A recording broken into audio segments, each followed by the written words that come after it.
əksi zəlalət imamlarından danışır Allah Taala.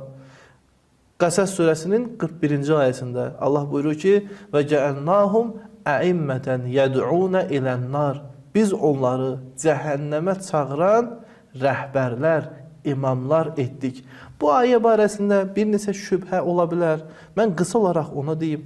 İlk olaraq Allah Taala buyurur ki, onlar insanları cəhənnəmə çağırırlar. Cəhənnəmə çağırırlar deyərkən, yəni cəhənnəm atəşinə səbəb olan işləri cəmiyyətdə rəvac verərlər.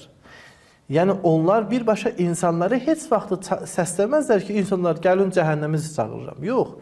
Cəmiyyətdə elə bir iş görər, elə bir məsələləri rəvac edər, təbliğ edər, cəmiyyət o işlərə mürtəkib olmaqla cəhənnəmə düşər.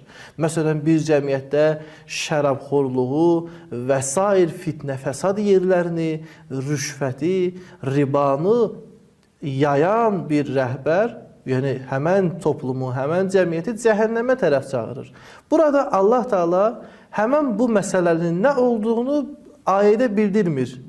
Yəni demir ki, onlar sizi müəyyən bir fəsada tərəf çağırır. Yəni Allah ümumi olaraq deyir ki, onlar sizi cəhənnəmə çağırır.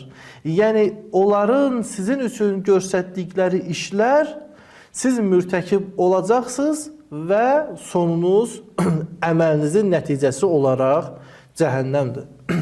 İkinci məsələ budur ki, ayədə